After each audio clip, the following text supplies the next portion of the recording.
Hello, welcome to my shop. This is Slide Hammer. Today I'm going to be turning a goblet out of this piece of poplar. Now I know the angle is going to be funny, but I will bring it in a little closer every now and then so you guys can see what's going on. Now without further ado, I have this pre-rounded piece of poplar, which basically you just put it on a lathe and take it from a square block to a round piece that we can use. You can use any piece of wood. It's just a lot easier if it's slightly more symmetrical. This will get dirty, and that's why my shop is very dirty right now. Dirty is just a part of lathe work. This might get a little loud too. I'll see if I can edit it for that. First thing I'm going to use is my flat chisel. Now I use carbide chisel. Some of the better stuff out there. A little pricey, but never had to buy anything else other than new tips every now and then. These wear down. First thing I'm going to do is try to put a bevel on this thing so that I can fit it in my Novichok here. This piece here is a Novichok. It's basically a vise for the lathe.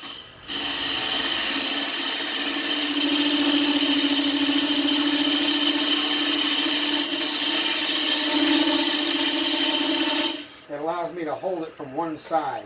Once I start trying to hollow out the goblet, it's very important to be able to hold it securely without the use of a tailstock.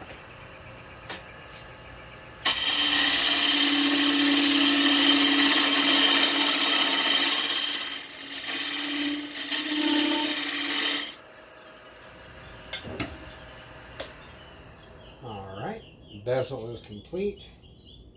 I'm going to back this off just a little bit. You can see it's really just in there on 2 points. I'm going to give it a slightly stronger footing. Means it'll hold it a little easier and a lot more steady. Provided I got this thing the right size. Sometimes, well, I'm getting old. My eyes, as usual, are not what they once were. Maybe in time this will only take me 1 or 2 tries.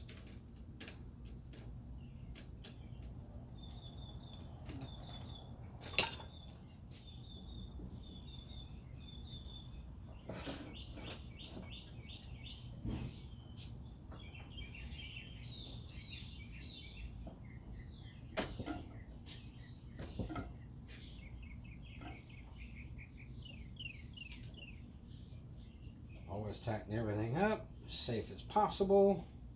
You really don't want this thing coming off, it'll hurt.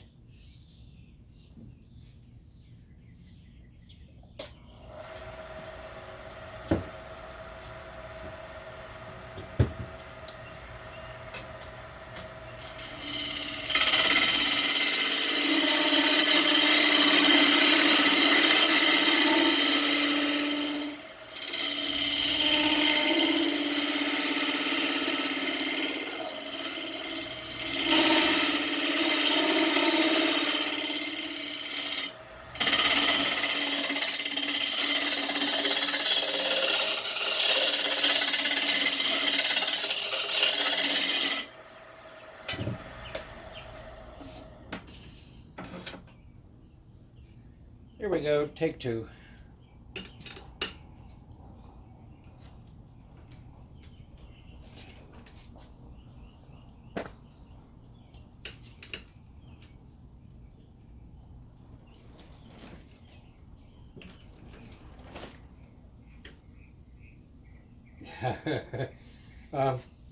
Might need to take 3. It can be that much off. That much. And it'll still mess with you. I'm putting the live center back in. The live center is this jagged tooth looking thing. This holds the wood. It's literally the part that grips the wood while it's turning. The other side being a kind of like a spindle. It just holds the other side. This side does the driving.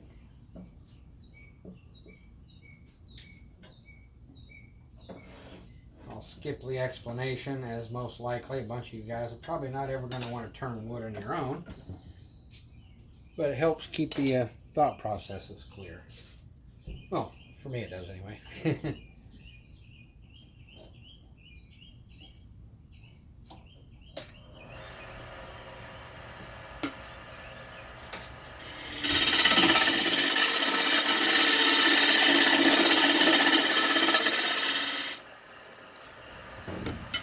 Alright. We were so close last time, now I know I got it right.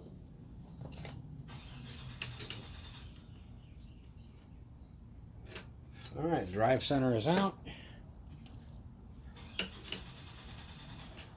Open up the Novichok. Now just so how we know it's centered, don't tighten it up until it's all the way back in place.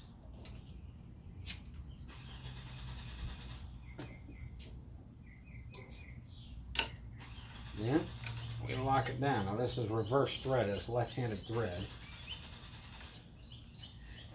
So it'll look like I'm loosening it to some of you. It's all good and tight. We're ready to really start having fun. The first thing I'm going to do is give it an overall shape that I want it to have. We do that with any number of these.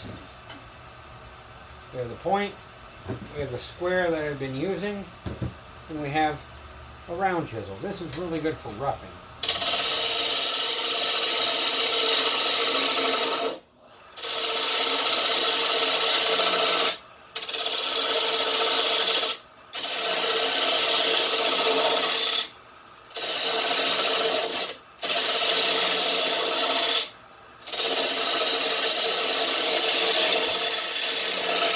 Sure, you probably see a million videos out there.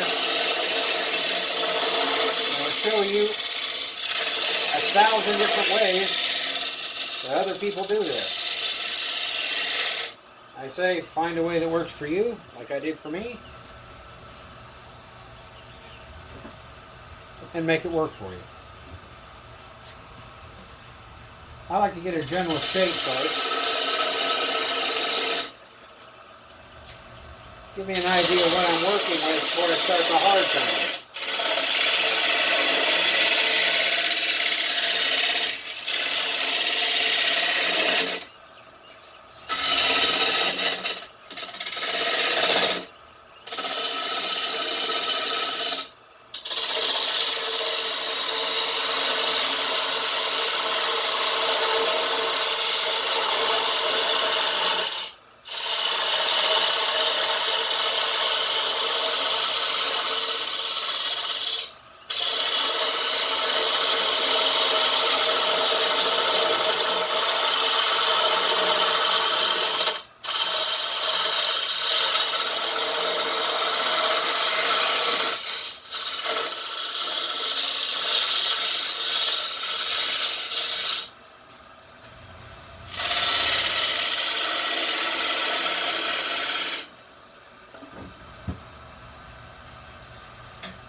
This is a very general shape. You really can't see much from here. But let's see if I can't give you a slightly better view of what I'm working with.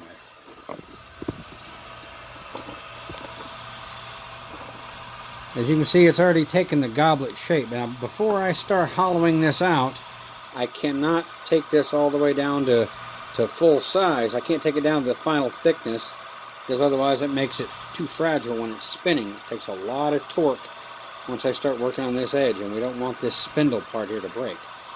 Now, standard goblets have, of course, the cup part, the stem, and this ring, because it's designed for your fingers to go up underneath there. That's the difference between a goblet and, like a wine drinking glass. Forget the exact name for it. I'm not thinking about it right now. So, of course, I'm not going to sound very knowledgeable at the moment. For that, I do apologize. I do try to be more knowledgeable about what I'm working with. I will try to set my stand up here so you can see my work a little easier. Trust me, you do not want to know what this stand is made of. Let's just say yard implements can find a secondary use if you're really inventive. Okay, now I've got this pretty much close to where I want it to be. But now it's time to start the hard work. And that's the hollowing out. For that, we remove the tailstock entirely. Take our tool rest and turn it around so that we can work on the end.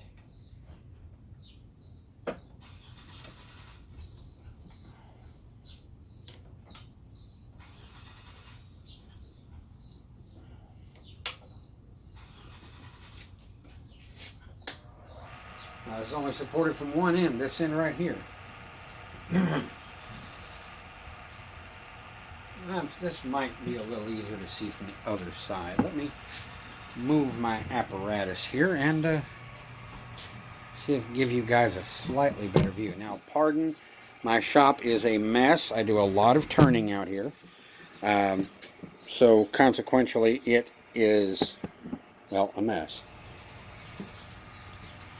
Should give you about the right angle. And if this thing hits me in the face, you'll get a great angle probably to see me bleeding all over the place.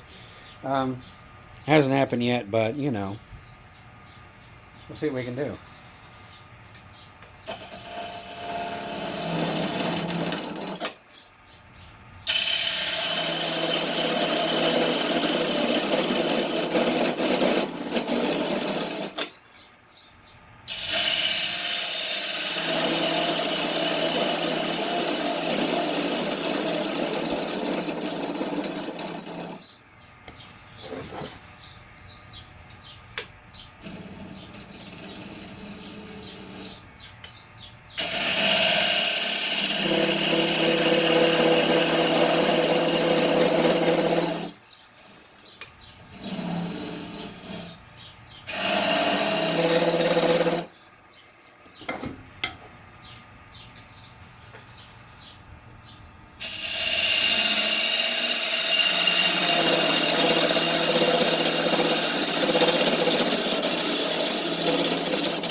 I'm going to pull a no-no here. These are my safety goggles.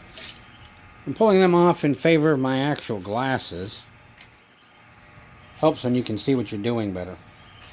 Or so I hear.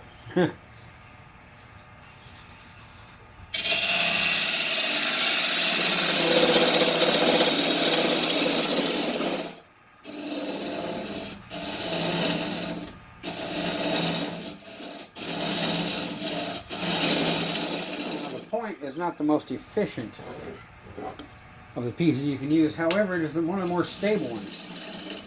Just that I've noticed amongst the scrapers. There are, of course, bowl gouges you can use for this, and spindle gouges, which will probably work better. But I don't, as of right now, have the resources to pay for things like that.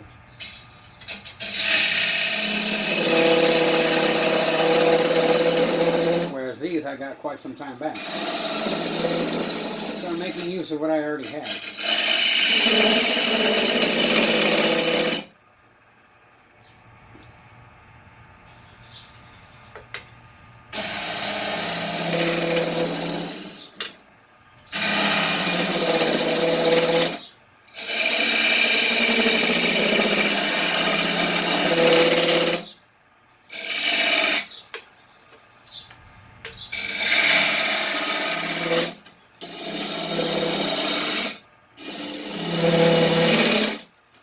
Now, there are some faster ways of doing this.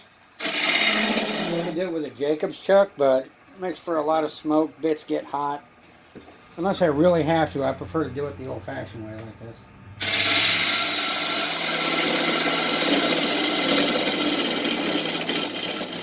For very deep goblets, the Jacobs chuck is invaluable. It's basically a drill bit. You just hold it here and let the wood do the work. You guys probably can't see much, can you?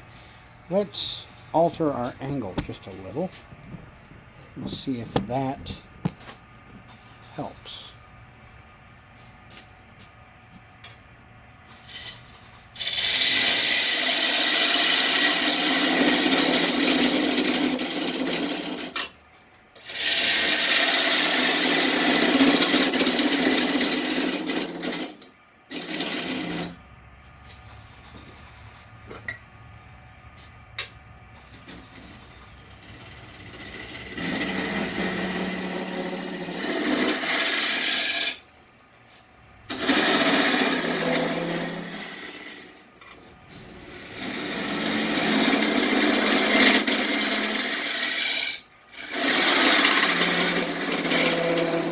One of these days I will buy a stand so we can hold the phone closer, or maybe get a video camera. It would honestly be nice to have one mounted on my glasses or on my hat, the way you can see up close exactly what I see. I need to get one of my more camera savvy friends to come up with something like that for me, or at least tell me where to find one.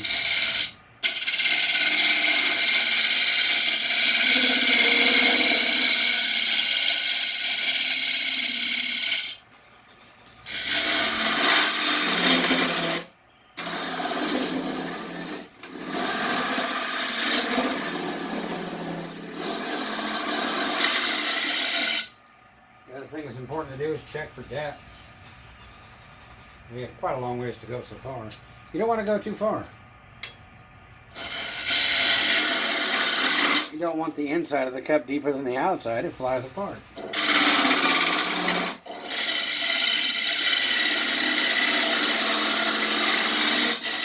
The other thing you can do also is, I like to check and make sure I'm following the contour of the outside, at least a little bit.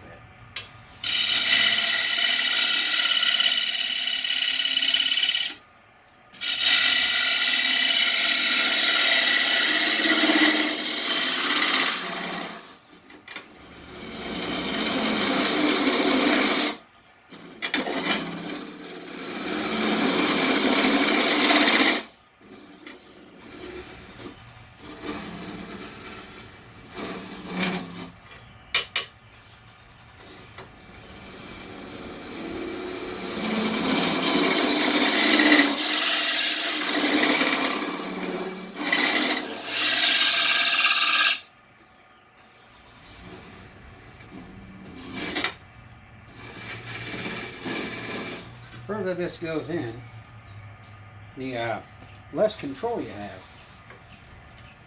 Force being farther from the focal point.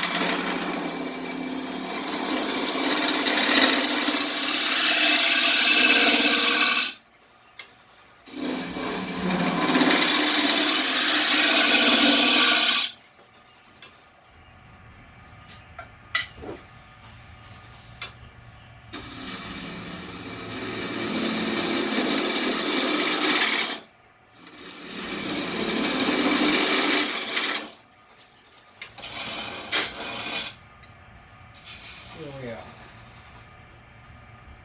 About half an inch away from where I want it to be.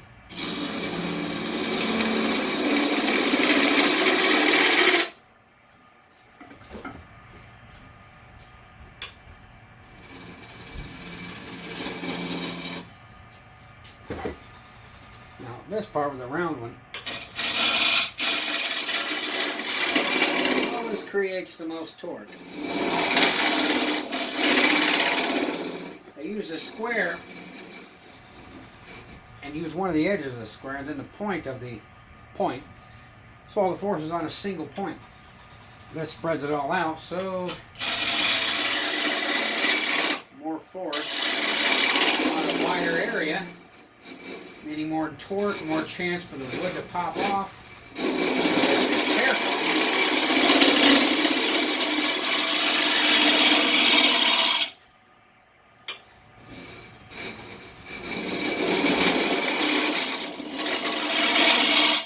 steady hand.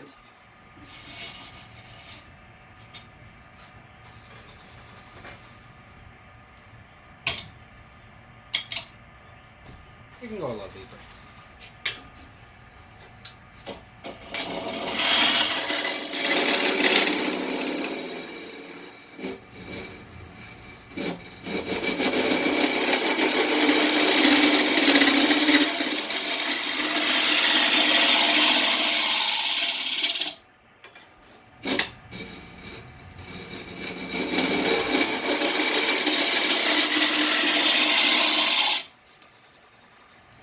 Okay, now we're really close to where we want it to be.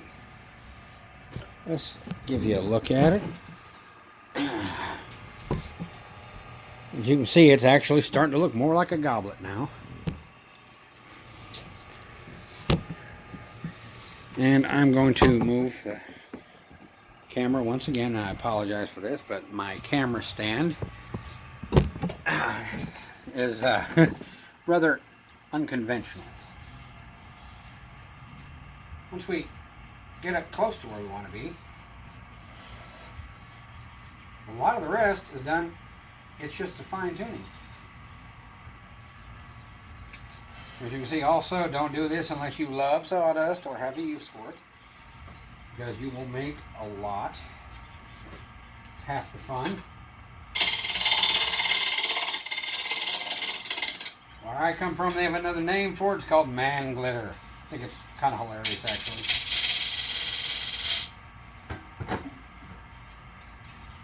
But now that it's hollowed out, I can extend the neck out here.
Now I'm just segmenting, piecing out the base of it, make it look more ornamental.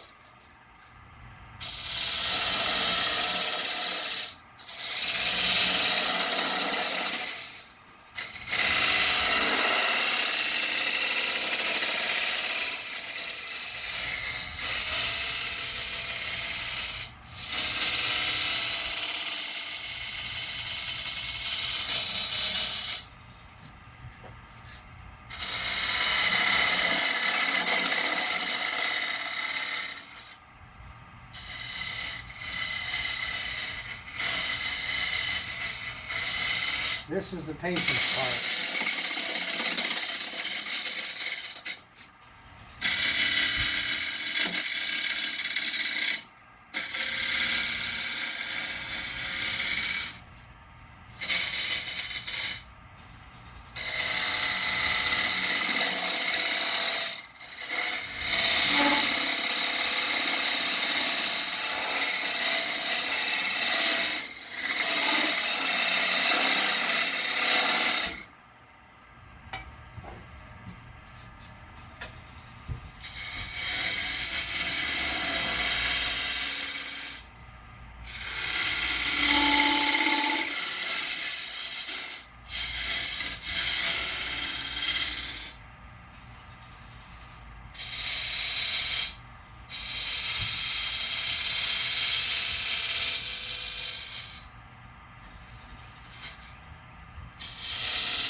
get it a general shape. The rest of it is all sandpaper.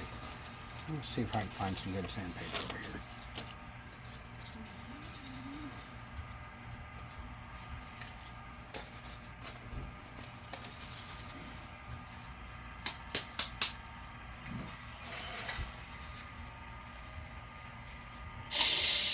Now you guys saw what this looked like when it started out. Just a cylinder of wood.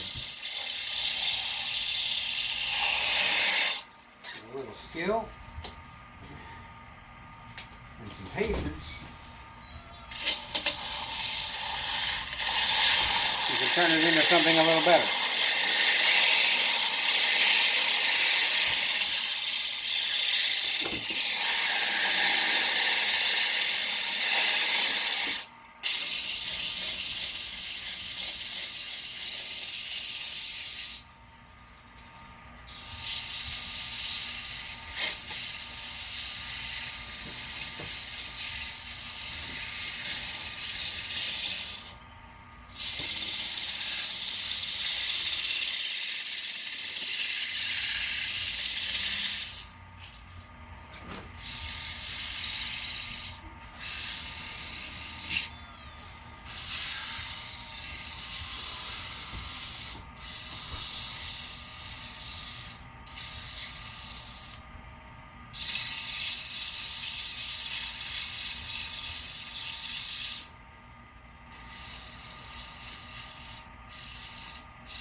This is the boring part. Sanding, well, it takes forever.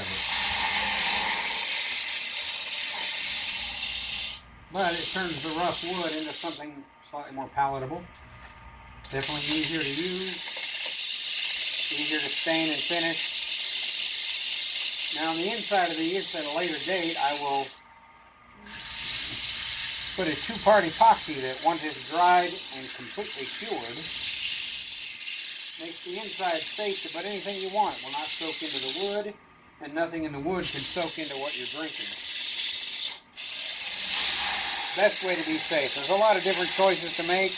The two-part epoxy, once fully cured, is by far the best. Of course, it takes about 2 weeks to cure completely. It's not drying, it's curing. So once it's cured, it's the safest you can make it.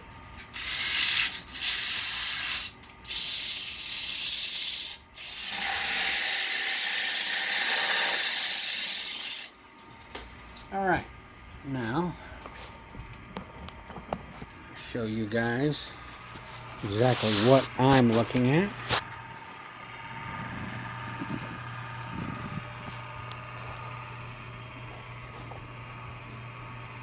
Standard goblet.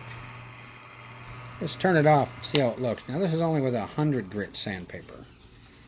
Well, looks like we got a little breakage here. Need to sand this out just a little bit more. It's a little rough, but I left that thick for a reason. Poplar is a big grain wood. Pine and poplar both leave these long gouges and breaks. Again, this is something you have to know your wood, know what you're dealing with. But as you can see on part of it, that's what the finished product's going to be, minus the little breakouts. I might actually take a little more of this wood out, make that knot slightly smaller. That is for your fingers, so you can hold it up underneath the cup. That's the difference between a goblet and the other drinking glasses you can turn. Anyway, as you can see, I have got a lot of sanding to do before I'm ready to make this thing usable. I'm happy to show you guys a little bit of my skill. I could show you several of the things I've already made, but that'll probably just bore you to death. That's what happens when you have spare wood, a lathe, skill, and boredom. You make anything you want. I've made gavels, I've made cups, bowls, pretty much anything you want to make round out of square. Anyway, thank you for visiting my shop.